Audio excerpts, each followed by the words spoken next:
Hello friends, welcome back. I'm Beth, here to help you fulfill your potential in meditation. As most of you know, I don't have just one method that I teach to everybody, like one size fits all.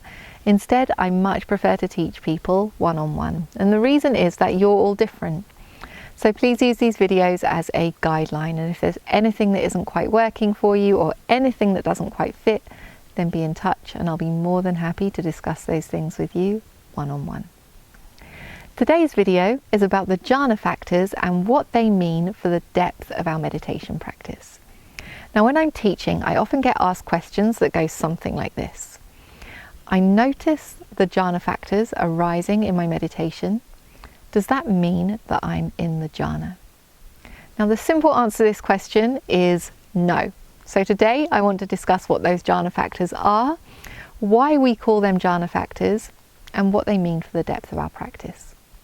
So, as a quick reminder, the jhana factors are 5 qualities of mind. We call them mental factors.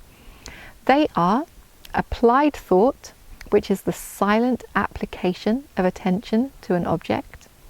Sustained thought, which is the purposeful sustaining of attention on an object.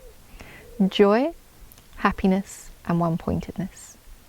And the first thing that we should know about these jhana factors, these 5 qualities of mind, is that inherently they are neither wholesome nor unwholesome. Rather, they arise in any moment when the mind is doing something that feels good.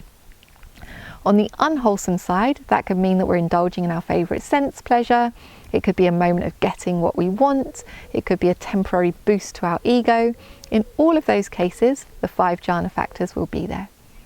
On the wholesome side, we could be engaging in any wholesome activity that feels good, such as practicing generosity, gratitude, loving kindness, compassion, etc.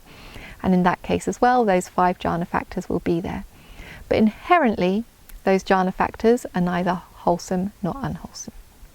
Now, when we're on the unwholesome side, there's an inherent instability to the mind as we're grasping again and again after those things that feel good. And that instability will make it difficult to notice the jhana factors, because the jhana factors are also unstable in that case. When we're engaged in a wholesome activity, especially if it's sustained, then the mind will become stable. When that happens, the jhana factors become salient and easier to notice.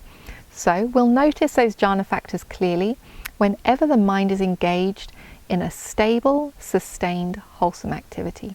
That could be sustained gratitude, generosity, sustained loving kindness. We could be practicing mindfulness of breathing.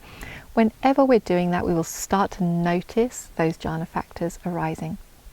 So, we shouldn't be particularly surprised by the presence of the jhana factors in our meditation, and certainly their presence does not mean that we are in the jhana. The second thing that we want to understand about the jhana factors is that as our practice deepens, they become more refined and more subtle. As with everything in meditation, the direction of progress is from more coarse to more subtle. So as our meditation practice deepens, everything refines, becomes more subtle, including those jhana factors. So what we are not doing in meditation is trying to create more and more and more and more jhana factor. We are not trying to make these 5 qualities of mind be louder and bigger and stronger. Rather, we are allowing them to refine over time. So, if the jhana factors are always there when we're engaged in something wholesome, they're even there when the mind is unwholesome, if they're becoming more and more refined as the practice deepens, then why do we call them jhana factors? Well, the reason is that these are the 5 factors of mind that start to fall away as we move into deeper jhanas. And so we can use them to diagnose which jhana we are in. In the first jhana, we will have all 5 of those jhana factors there.